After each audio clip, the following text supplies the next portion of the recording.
The desert plain trembled with the sound of drums, each beat rolling across the cracked earth like a slow thunder. Smoke rose from fires stacked in blackened stone pits, curling into spirals beneath the pale lavender sky. Around the flames stood hundreds of figures, their scaled hides glinting in the flickering light.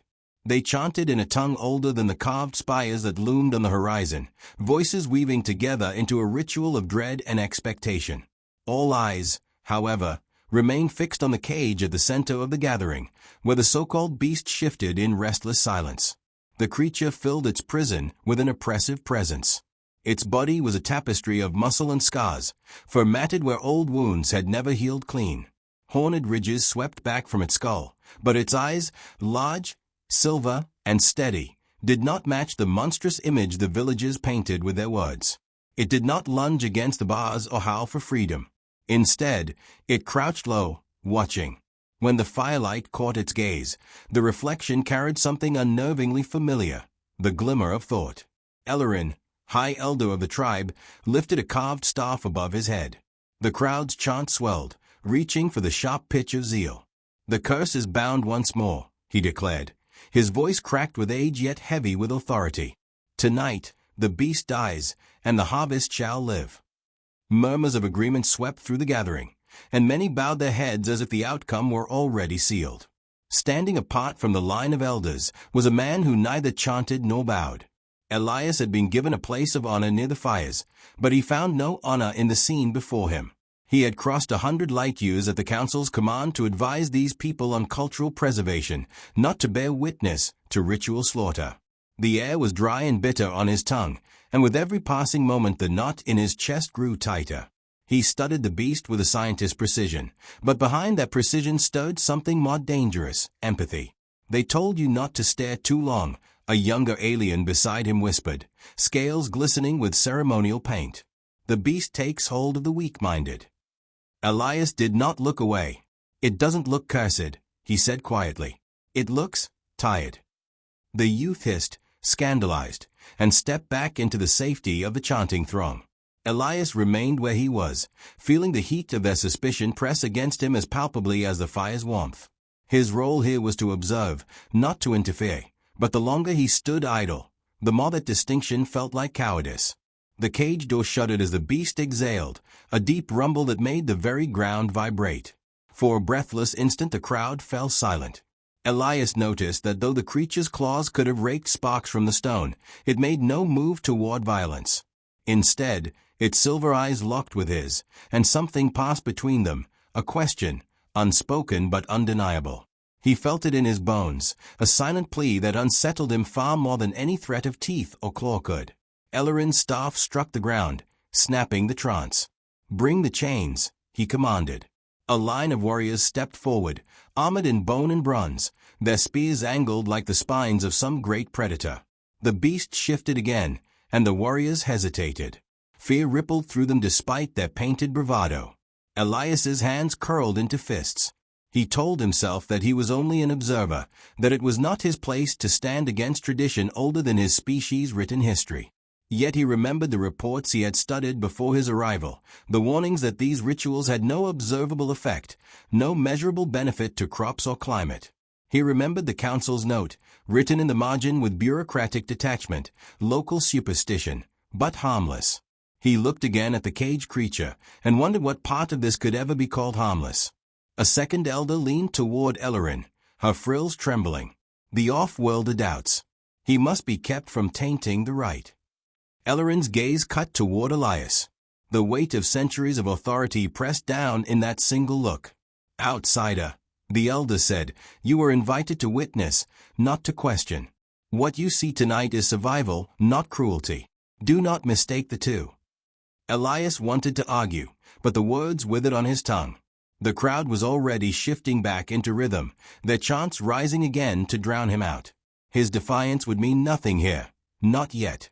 Instead, he stepped closer to the cage, ignoring the sharp hiss of disapproval from those around him. The beast's eyes followed him, unblinking. The creature could have snapped him in two with a single blow, yet it did nothing. He crouched, careful to keep his movements slow, deliberate. The bars between them hummed faintly with the charge of an energy field, and heat prickled against his skin. Elias studied the beast, watching the tension of its shoulders, the subtle twitch of its jaw. There was restraint in those movements, a choice not to lash out. That choice, more than anything, unsettled him. One of the warriors barked a warning, spear poised. Step back, human. It waits for weakness. But Elias did not step back. He tilted his head, meeting the beast's gaze as though it belonged to another person rather than a monster. In that gaze he saw no hunger, no bloodlust. He saw the kind of patience born from years of confinement and fear.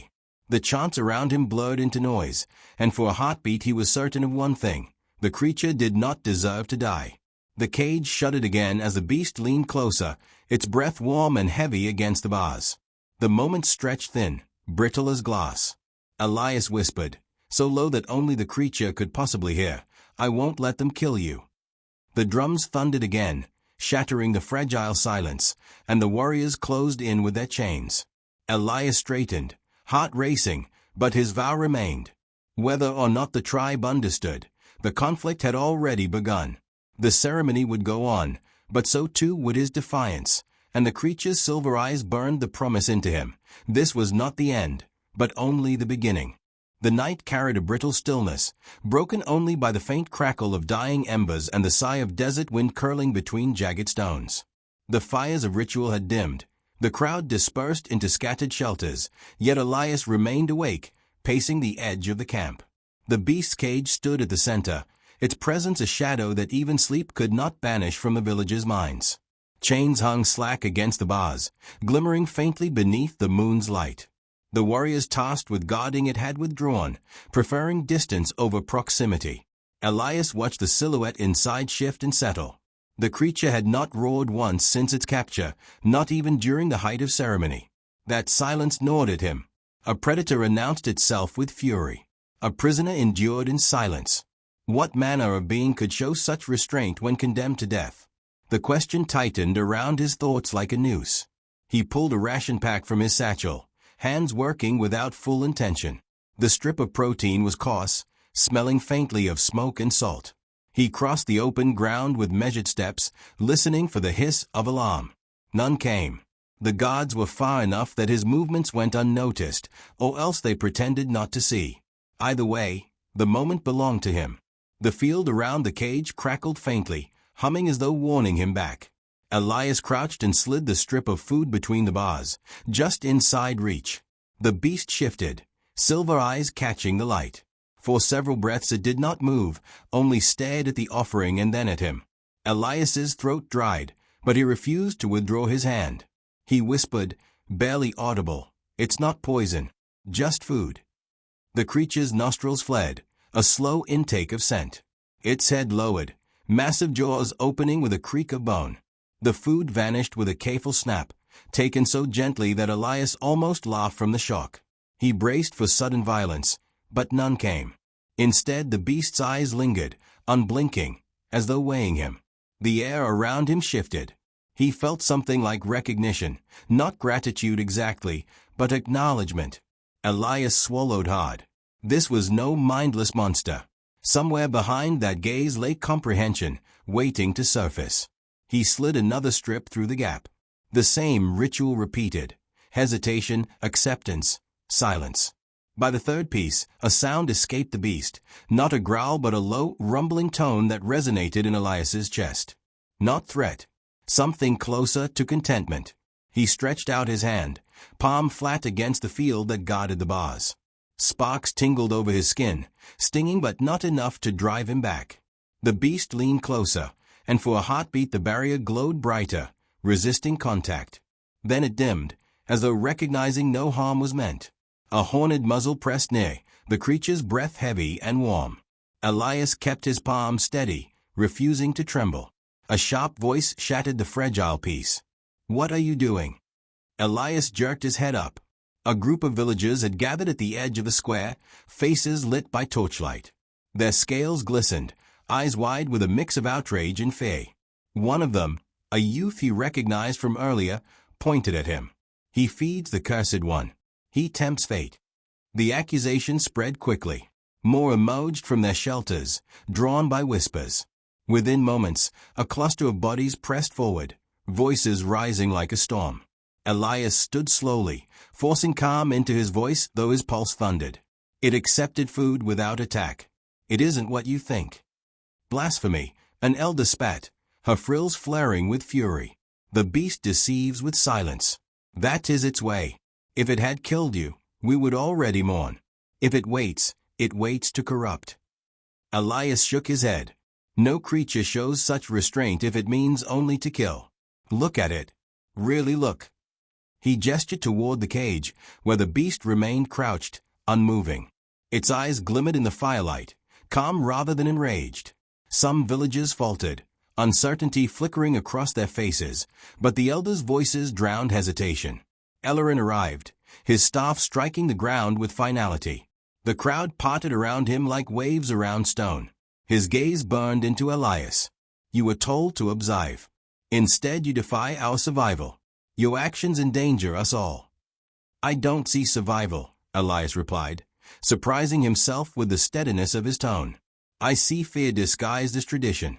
You don't know this creature, you only know the stories told about it. The elder's expression hardened. Stories endure because they are true. Doubt them, and you doubt the blood of every generation that came before. He raised his staff, and the villagers echoed his anger, voices merging into a wall of condemnation. Elias forced himself to remain still. Anger would only widen the gulf between them. He turned his eyes back to the beast, who had not moved through the chaos. If anything, it seemed to watch the exchange with an eerie patience, as though testing what choice Elias would make. Later, when the crowd dispersed under Ellerin's command to resume preparations for the sacrifice, Elias lingered.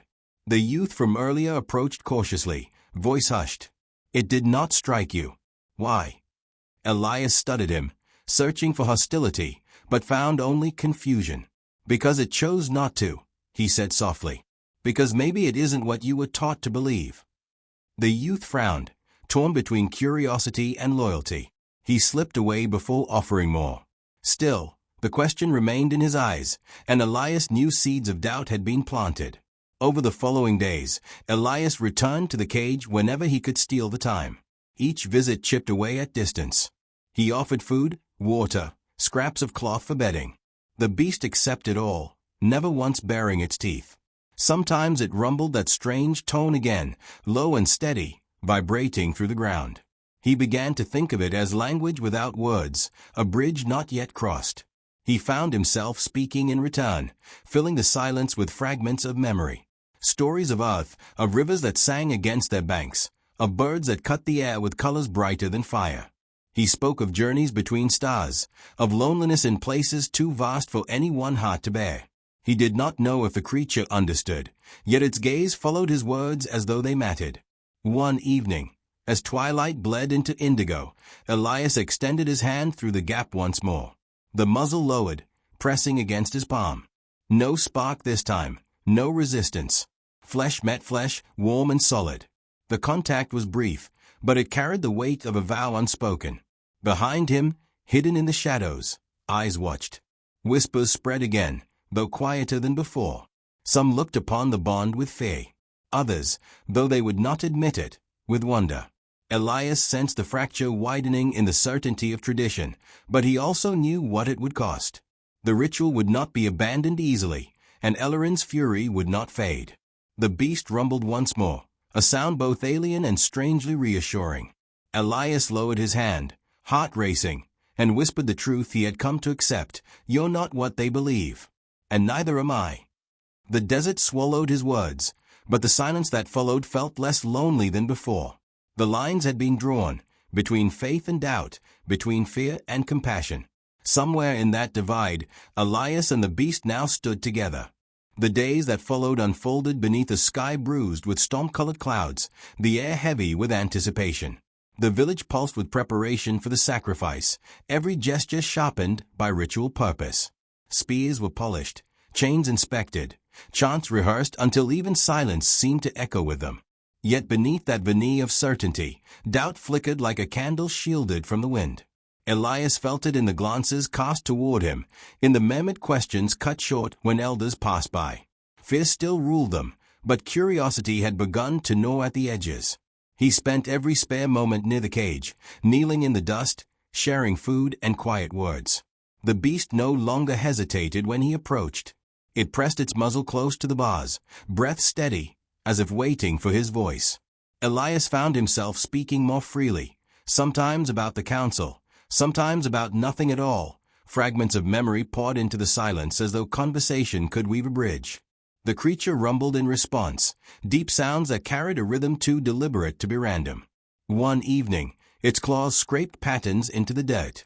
At first he thought it was restless movement, but the marks repeated, lines, circles, crude symmetry. It was not instinct. It was intent. The revelation struck him with the force of certainty. This was not a beast in the truest sense. This was a mind, shackled by fear and misinterpretation. His chest tightened with a strange exhilaration. If he could prove this to the tribe, perhaps the ritual could be stopped. Perhaps blood need not be spilled to appease a silence that had never asked for it. But proof was not easily won. The elders had no appetite for evidence that threatened centuries of tradition. When Elias spoke to them, they turned away, their words sharpened with accusation. "You see cunning where there is only corruption," Ellerin told him. "The curse does not roar, it whispers. It tempts. You are already ensnared." His staff struck the ground, ending the conversation before it could bloom. Frustration gnawed at Elias, but it did not eclipse determination. He turned to what records the tribe allowed him to see, carvings etched into stone slabs preserved in the central hall. The symbols were old, their meanings preserved by rote memory rather than understanding. Hours passed as he studied them, tracing grooves with his fingers. A pattern began to emerge. Where the tribe translated one glyph as sacrifice, another could as easily mean bond. What had been told as bloodletting might once have been partnership. The thought shook him. Could an entire culture have built its foundation on a mistranslation, a single error repeated until it hardened into faith? He carried his findings to the youth who had once questioned him. They met in secret, away from the elders' ears. Elias laid the stone rubbings in the sand, explaining the double meanings, the possibility of another truth. The youth's frills twitched with unease. "If you are right, then our ancestors were wrong. Everything we do, every rite we keep, it is all built on a mistake. Or choice made from fear," Elias said softly. "But fear is not truth." The youth looked at him for a long moment, torn between reverence for the past and the evidence before him. He left without a word, carrying the weight of doubt in his silence. That night, Elias returned again to the cage. The beast waited, as if expecting him. He crouched low and spoke in a hushed tone. "They believe you are a curse.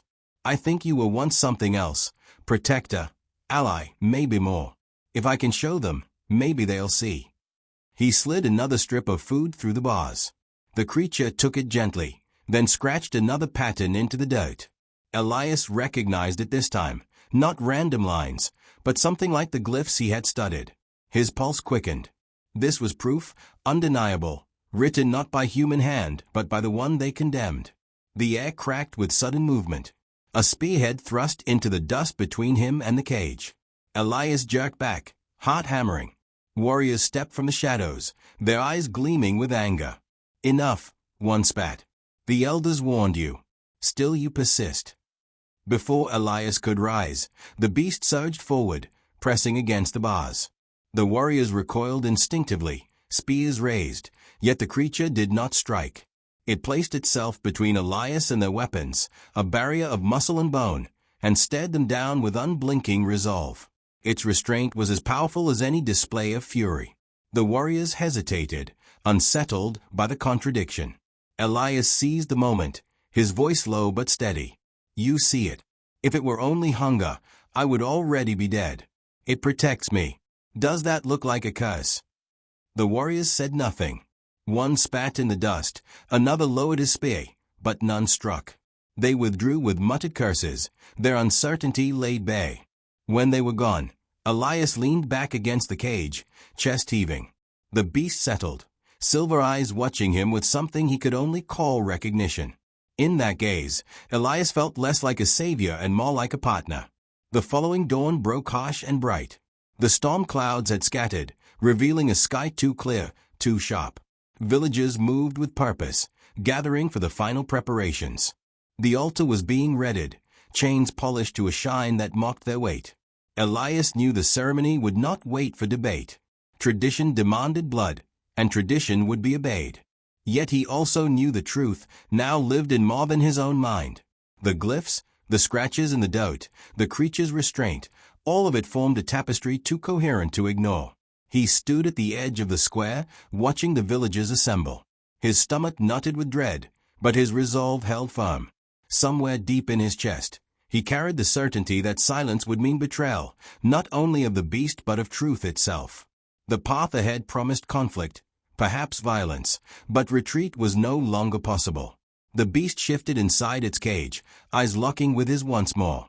Elias felt the vow echo between them. Whatever came next, they would face it together. The square swelled with bodies, every villager pressed shoulder to shoulder, eyes fixed on the center where the cage loomed. Fires roared higher than before, flames twisting into the sky like a proclamation. Drums pounded with a rhythm meant to banish hesitation, each strike commanding obedience. The beast stood shackled within its prison, chains looped cruelly around its limbs, silver eyes steady amid the chaos. Elerin raised his staff, the carved bone gleaming in the firelight. His voice carried above the drums. Tonight we preserve what our ancestors gave us. Tonight we silence the curse. The crowd roared approval, though beneath the fervor Elias heard tremors of doubt. Not all the voices rang with conviction. He stepped forward before fear could pin him still. "Stop," he called, his words swallowed by the chant. He shouted again, louder, until a ripple of silence spread through the nearest ranks. Faces turned toward him, some hostile, some uncertain. Elias stood with his fists clenched, heart pounding hard enough to drown his thoughts. "You call this survival, but I have seen the truth. That creature is no curse. It has not harmed me, though it had every chance. It has chosen restraint, compassion even, while you choose chains." Anger fled at once. Shouts of blasphemer and heretic lanced the air. Yet some remained silent, watching. Elias pressed on, his voice raw with urgency. "I have read your oldest carvings. The word you chant as sacrifice was never sacrifice, it was bond. Your ancestors did not kill these beings. They lived with them, side by side. You have inherited fear, not wisdom." Elerin's face hardened, his staff striking the stone with a crack that silenced even the most hostile cries. "Lies," he thundered. "This is the beast's poison, poured into your ears. Already it speaks through you. Do not listen." Elias turned then, not to the elder but to the people. "Look with your own eyes. How many of you have seen it lash out? How many of you have witnessed blood spilled since its capture? Not once. Even when I defied your command, even when I touched it, it chose peace." He strode to the cage, ignoring the shouts, and placed his hand flat against the bars. "If it were the monster you believe, I would be dead." The beast lowered its head, pressing its muzzle gently to the metal, eyes never leaving his. A murmur ran through the crowd. The sight clashed too violently with the story they had been told all their lives. The drums faltered, their rhythm breaking. Elerin barked orders, but the hesitation was already spreading. Some younger villagers stepped forward, uncertainty etched across their features. One of them, the youth who had once questioned Elias in secret, spoke aloud. "High Elder, perhaps we should see what choice the creature makes. If it is cursed, it will reveal itself." Murmurs swelled again, softer this time, curious. Elerin's jaw clenched, fury blazing in his eyes. "To delay is to endanger us all," he snapped. Yet even as he spoke, his authority seemed less certain, eroded by the weight of doubt. Elias took a breath and moved to the cage door. Warriors bristled, spears raised, but he did not falter. "Let me prove it," he said. "Release the chains. If it is truly what you fear, strike me down and call me fool. But if it spares me, then you must accept the truth." The silence stretched, taut as wire. At last, one warrior lowered his spear. Another followed. The youth stepped forward, trembling but resolute, and unlatched the first chain. Sparks crackled from the lock, then faded. The beast remained still, watching, as one by one the restraints were removed. The final chain fell, and the creature stood free for the first time since its capture. The crowd collectively inhaled, a sound like the sea withdrawing before a wave. The beast stretched, muscles rippling, horns catching the firelight. It could have torn through the nearest warriors in a heartbeat. Instead, it turned, lowered its massive body, and pressed its head against Elias's chest with deliberate gentleness. The gesture was unmistakable. Trust. Bond. Gasps erupted. Some dropped to their knees in shock. Others whispered prayers, though not of fear. The image of a beast submitting to a human shattered centuries of certainty in an instant. Ellerin's fury broke. "No," he roared, lifting his staff. "This is deception. A trick to enslave us anew." He advanced, intent on striking Elias, but the beast moved with sudden grace. One massive claw pinned the elder to the ground, not tearing, not crushing, only restraining. The staff clattered uselessly against stone. Ellerin struggled, but the silver gaze above him was implacable. Elias stepped forward, voice low but cutting through the shocked silence. "If it wished to kill you, you would already be gone. It holds you only because it refuses harm. Tell me, is that the way of a curse?" The crowd wavered, their certainty fracturing beyond repair. Some shouted for mercy, others for change. The youth lifted his voice above them all. "We were wrong," he declared, trembling yet unyielding. "Our fear blinded us. The outsider speaks truth." Momentum shifted like a tide breaking. Villagers turned their voices not in chants of sacrifice, but in murmurs of revelation. Doubt had become belief. The beast released Ellerin, who stumbled back, stripped of his power more thoroughly than if claws had pierced his flesh. He glared at Elias with venom, but his staff lay abandoned at his feet, its authority broken. Elias placed a hand on the beast's shoulder, feeling the steady thrum of life beneath its hide. "No more chains," he said, not just to the elders but to every watching face. "Not for this one. Not for any of them." The fire crackled, the drums lay silent, and the village seemed to exhale as one. In that breath, the centuries-old ritual ended. What came after would not be simple. The undoing of tradition never was, but the first step had been taken. As the crowd dispersed, still murmuring, Elias remained with the creature at his side. The night air felt lighter, as though some long shadow had lifted. He looked at the beast, who met his gaze with the same steady calm as always, and for the first time, he allowed himself to smile. The story of curse and sacrifice was finished.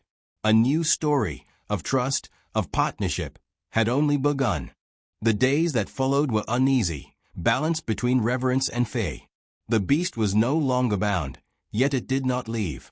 It moved through the village with slow, deliberate steps, always keeping close to Elias, as though tethered by a bond invisible to the eye. Children trailed at a distance, whispering, daring each other to creep closer before scampering away. Adults watched with narrowed eyes, torn between awe and dread. No one attacked, but neither did they embrace what they had witnessed. Tradition had cracked, not shattered. Ellerin remained silent, his authority bruised but not broken. The elder spoke little, though his gaze followed Elias with venom sharpened by humiliation. The staff he once carried had been reclaimed, polished, and replaced in his dwelling, a reminder that power could be lost but not always relinquished. Elias knew the man was waiting, for weakness, for the beast to stumble, for proof that fear had always been justified. At night, Elias lay awake beside the low fire, the beast curled nearby like a mountain at rest. Its slow breaths rumbled through the ground, steady as the tide. He felt safer with it than he had with the village's guarded stairs. Yet doubt gnawed at him too. Had he done enough? Convincing them once did not guarantee change would endure. A single gesture could be dismissed as anomaly, a single bond as dangerous exception. If the creature's kind had once lived with the villagers, what had ended that partnership? What shadow of truth lay beneath centuries of mistranslation? He began searching again, this time with the youth who had spoken for him during the ceremony. Together they combed the stone slabs, translating with care, piecing meaning from fragments. By the glow of lanterns, the words shifted from myth to history. There were stories of guardians, beings of immense strength bound not by chains but by vows, companions who defended the villages from storms, raiders, and beasts of the wild. But then the carvings grew fractured, vague. There was mention of betrayal, of fear spreading among the tribes, of guardians turning away when they were no longer trusted. The final passage was carved deeper than the rest, as though the chisel had trembled.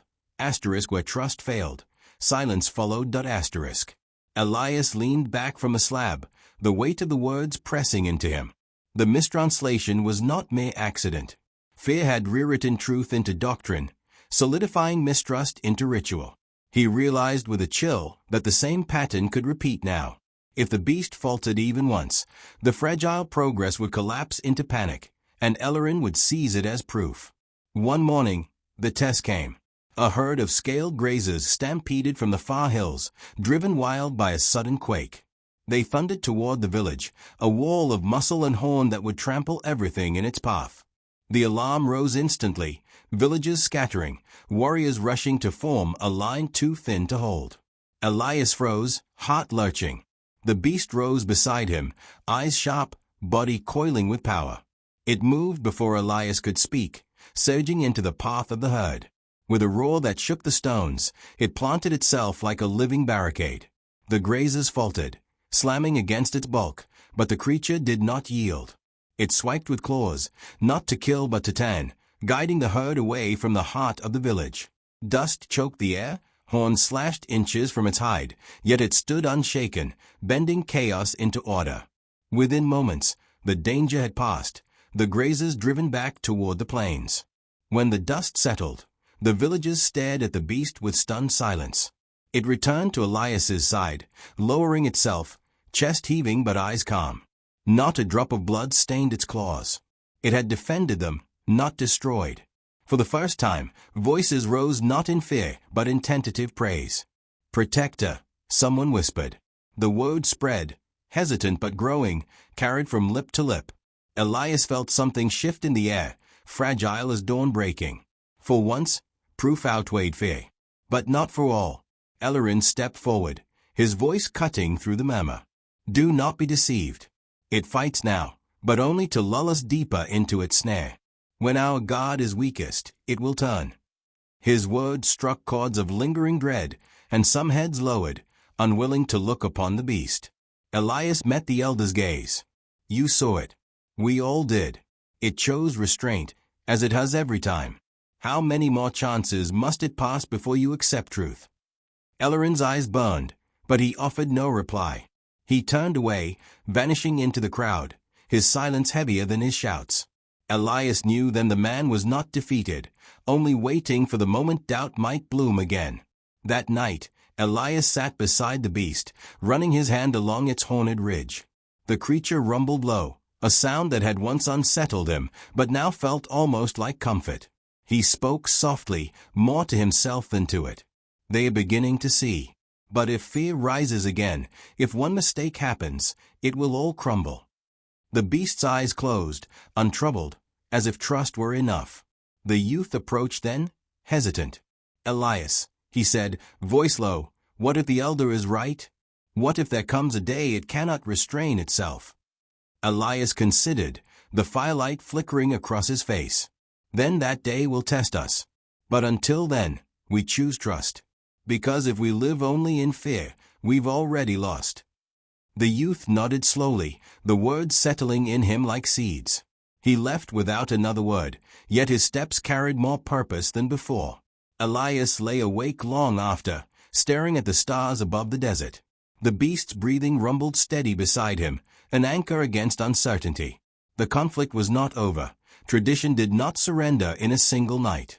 But something new had begun to take root, a story not of sacrifice but of companionship, fragile yet alive. As dawn crept over the horizon, painting the sands with gold, Elias rose. The villagers emerged too, casting cautious glances at the creature that had saved them. The day felt different, lighter, as though possibility lingered in the air. Elias knew challenges would come, perhaps worse than before. Yet he also knew he was no longer standing alone. The beast shifted, rising beside him, and together they faced the village that had once called for its death. The battle for truth was far from finished, but for the first time, Elias believed it could be won. The weeks that followed grew heavy with contradiction. On the surface, peace seemed to settle over the village. The beast no longer drew screams when it walked among the people, though eyes still tracked its every movement with unease. Children dared to linger nearer, tossing scraps of food that the creature accepted with gentle precision, never snapping, never snarling. Yet beneath that tentative calm, tension coiled tight, waiting for the smallest fracture to unleash it. Elias felt the weight of that tension every moment.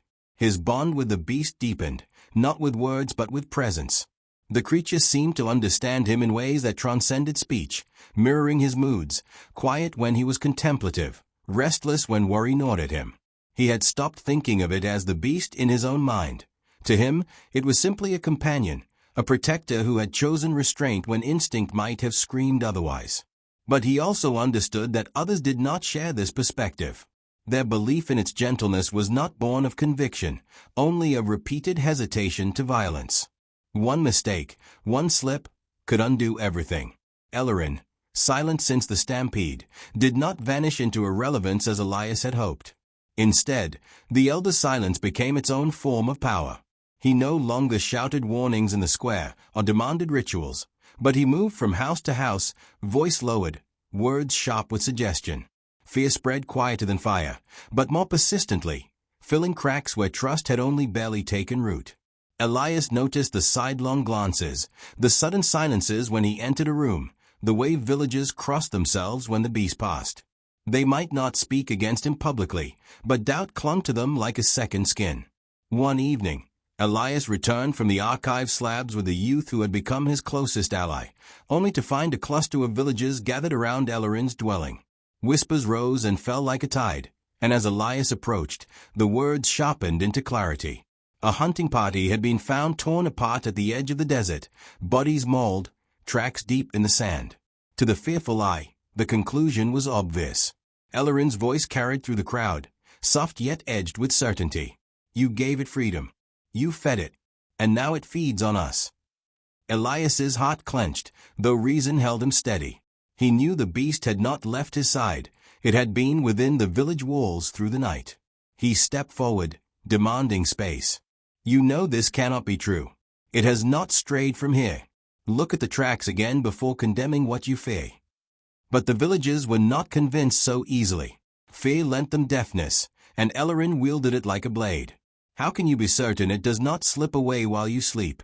How can you swear it has not deceived you as it deceives us all? His words rippled through the crowd, leaving doubt in their wake. Elias turned to the beast, which stood calm behind him, golden eyes reflecting firelight. It neither roared nor threatened, as if understanding that the moment demanded stillness. Elias raised his voice, addressing not Ellerin but the people themselves. Look at it. You've seen it walk among you. You've seen it protect us. Do you truly believe a creature capable of such restraint would choose to slaughter for sport? Or is it easier to let fear blind you than to accept you were taught wrong for generations? The silence that followed was fragile, teetering between belief and fear. Then the youth stepped forward, holding a fragment of claw retrieved from the site. The tracks were wide, but the claws curved, nothing like this one's.